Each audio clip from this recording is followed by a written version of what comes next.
Good afternoon, class. I'm so excited y'all are here today. Are y'all excited for today?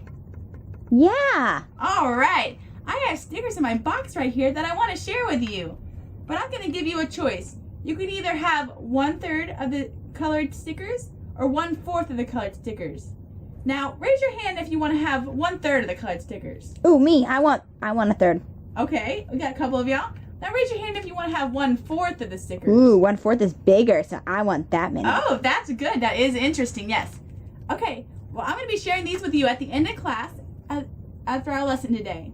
But first, we're going to learn how to compare and order fractions because I want to make sure that you get to pick the fraction that you really want. Sound good?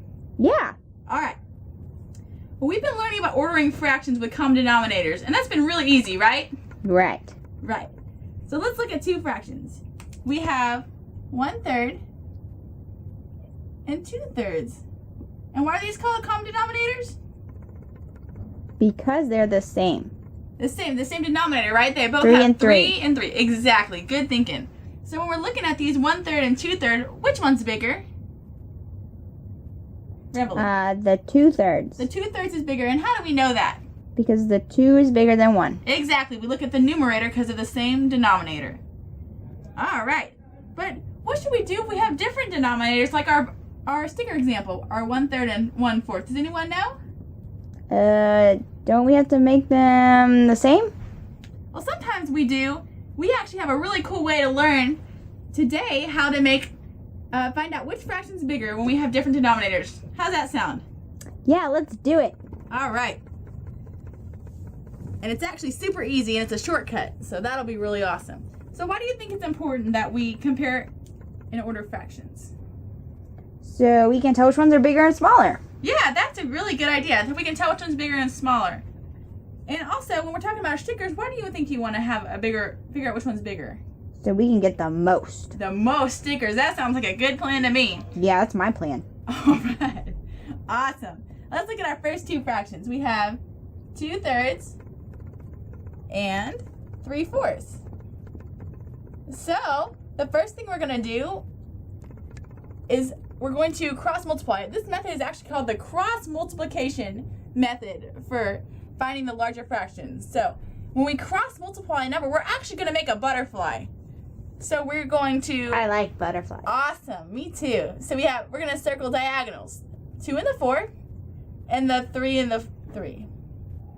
See how we do that? Look at that. Those look like butterfly wings, right? Mm-hmm. Awesome. And we can even make it have some antenna if we want to. Ooh, that's pretty. Now, since we're gonna be looking for butterflies, if we make our fractions like this, and we circle like this, does that make a butterfly? No, it doesn't look like a butterfly. No, we don't want, that's not gonna be how we cross multiply. Now let's see, what if we circle like this? Is that a butterfly? What is that? It looks like a bean, right? Not a butterfly. So when we cross multiply, we need to make sure we make butterfly wings. Does that make sense? Yeah. All right. So after we circle our numbers, we're going to multiply the numbers that are in the circles together. So what is our first one? 2 and a 4. So what you're going to do, since you're starting over here by the 2, you're going to multiply the 2 times 4 right next to this numerator. Does everyone see how we're going to write it just right next to this numerator? Uh-huh. All right. So who can tell me what 2 times 4 is? Me, pick me. All right, Peanut. It's 8. 8. Good job. Good remembering your math facts. It's 8. So what other numbers are we going to multiply together?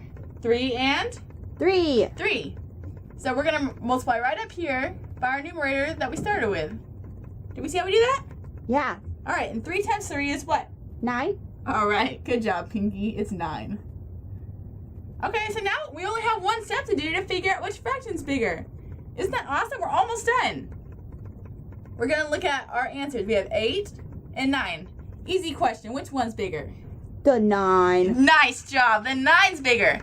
So we can circle our 9. And since our 9 is on this side, we'll pick the fraction that's closest to it. So 3/4. Oh, I see. So which fraction's bigger? 3/4. 3/4. Good job. All right. Well, since that's easy, I think we should try another one. What do you think? Yeah, let's do another one. All right. Our fractions are 3/8 and 4/5. Got some bigger numbers here, so you gotta put your thinking caps on. Got mine. Got it. All right, me too. Okay, so what should we circle first? The 3 and 5 Three. together to make a wing. One wing. And so what's our other wing gonna look like? Bunny? 4 and 8. 4 and 8. Good job. There's our wings, and now we can put our antennas if we want to. All right. So we need to make our multiplication problems now. We have our 3 times 5 5, and we're gonna write it over here by the 3 or by the 4? by the 3. By the 3. So 3 times 5 is. All right. Who can tell me? Let's see. Oh, it's hard. Blueberry. 15. 15. Good thinking. That's a tough one, isn't it? Oh, here's an even tougher one. What is it? 8 times 4 is what? Let's see. Who thinks they know? 32. 32. Great job. We're going to practice our math facts later. It's 8 times 4 is 32. Great job. All right. So we have 32 and 15. Which one's bigger? Whoa, 32 is definitely bigger than 15. 32. So which fraction's bigger? 3/8 or 4/5? The 4/5. Good job. Great thinking. All right, I think we have one more example. How does that sound? Good. All right. Okay. We have 5/7 and 2/3. So, who can tell me what one butterfly wing is going to be? 7 and 2. 7 and 2. And I think the other one is 5 and the 3. 5 and the 3. So now we can draw our antenna and our body. So let's do our first multiplication problem. Which one do you want to do first? 5 times 3. 5 times 3. So should we write it on this side? Yep. Okay. 5 times 3. So what's 5 times 3? That's easy. It's 15. 15. Good job. Good remembering. And what's our other problem?